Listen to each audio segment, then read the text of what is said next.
নমস্কার বন্ধুরা, চলে এলাম আরও একটি নতুন ভিডিওর আপডেট নিয়ে। আপনারা জানেন সম্প্রতি উৎসশ্রী পোর্টাল নিয়ে একটি নোটিশ জারি করা হয়েছে।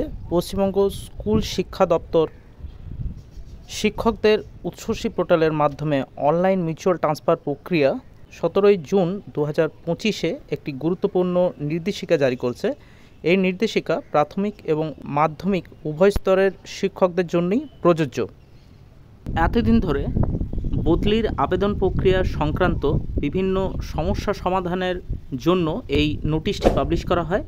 এই নোটিশে বিস্তারিত কী আছে তা আমরা এই ভিডিওতে জানব। তার আগে বলে রাখি, আপনারা যদি আমাদের চ্যানেলে নতুন হয়ে থাকেন তাহলে অবশ্যই চ্যানেলটি সাবস্ক্রাইব করে রাখতে পারেন পরবর্তী ভিডিওর আপডেট পাওয়ার জন্য। অনেক সময় দেখা যায় শিক্ষকেরা বদলির জন্য আবেদন করার পর বিভিন্ন প্রযুক্তিগত বা পদ্ধতিগত কারণে সেটি আটকে যায়। নতুন নির্দেশিকায় এই সমস্যা সমাধানের গুরুত্বপূর্ণ পদক্ষেপ নেওয়া হয়েছে এবং জানানো হচ্ছে, যদি কোনো শিক্ষক মিউচুয়াল ট্রান্সফারের জন্য আবেদন করে থাকেন কিন্তু পার্টনার শিক্ষকের কাছ থেকে কোনো সাড়া না পায়, অর্থাৎ রেসপন্স না পায়, তাহলে এখন থেকে বিভিন্ন ডিপিএসসি বা ডিআই মাধ্যমিক স্তরের জন্য সেই সব আবেদনগুলি বাতিল করে আবেদনকারীর প্রোফাইল আনলক করে দিতে পারবে। এর ফলে আবেদনকারী আবারও নতুন করে আবেদন করতে পারবেন। এটি নিয়ে একটি সমস্যা ছিল, আপনারা জানেন। যদি কেউ আবেদন করে থাকেন তাহলে তার পার্টনার যদি কোনো রেসপন্স না দেয় তাহলে কিন্তু তারা আর দ্বিতীয়বার আবেদন করতে পারতো না। কিন্তু এই নোটিশ জারি হবার পর থেকে যে নতুন নিয়ম লাগু হবে তারপর থেকে কিন্তু এই আবেদনকারী আবার নতুনভাবে আবেদন করতে পারবেন। এমনকি যদি যুগ্মভাবে আবেদন করার পরও বদলির অর্ডার বা সুপারিশ জারি না হয়ে থাকে তাহলে সেই আবেদনটি আনলক করা সম্ভব হবে। কোন কর্তৃপক্ষ আনলক করবেন এই ব্যাপারে বিশদে জানতে গেলে প্রাথমিক শিক্ষকদের জন্য একই জেলার মধ্যে বদলির ক্ষেত্রে ডিপিএসসি এবং বিভিন্ন জেলার মধ্যে বদলির ক্ষেত্রে পশ্চিমবঙ্গ শিক্ষা পর্ষদ এই আবেদনটি আনলক করবেন এবং মাধ্যমিক শিক্ষক এবং শিক্ষাকর্মীদের জন্য সেন্ট্রাল স্কুল সার্ভিস কমিশন এই দায়িত্বে থাকবেন, অর্থাৎ এই আনলকের প্রক্রিয়াটি তারা করবেন।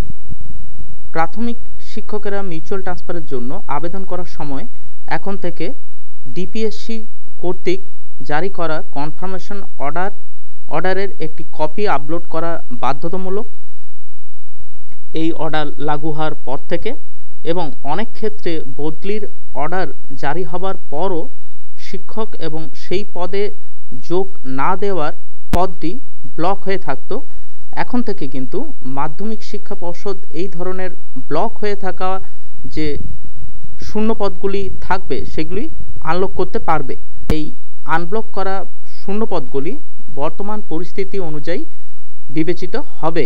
এবং আরও জানানো যাচ্ছে যে সমস্ত শিক্ষক এবং শিক্ষাকর্মীর ইতিমধ্যেই জেনারেল ট্রান্সফারের জন্য আবেদন তারা করেছেন, তারা এখন থেকে সেই আবেদনগুলি বাতিল করে মিউচুয়াল ট্রান্সফারের জন্য আবেদন তারা করতে পারবেন যদি তাদের সুপারিশপত্র বা বদলির অর্ডার জারি না হয়ে থাকে। এটি একটি অত্যন্ত গুরুত্বপূর্ণ পদক্ষেপ, কারণ এর ফলে বহু শিক্ষক যারা জেনারেল ট্রান্সফারের জন্য আবেদন করেছিলেন এবং যাদের আবেদনগুলি এতদিন আটকে ছিল তারা কিন্তু এরপর থেকে নতুন করে মিউচুয়াল ট্রান্সফারের জন্য তারা এই আবেদন করার নতুন সুযোগটি তারা পাবেন। তো এই যে নতুন অর্ডার, এই নতুন অর্ডারের পরে বদলির প্রক্রিয়ায় যে আরও স্বচ্ছতা এবং সরল এবং গতিশীল করে তুলবে এটা বলা যেতে পারে।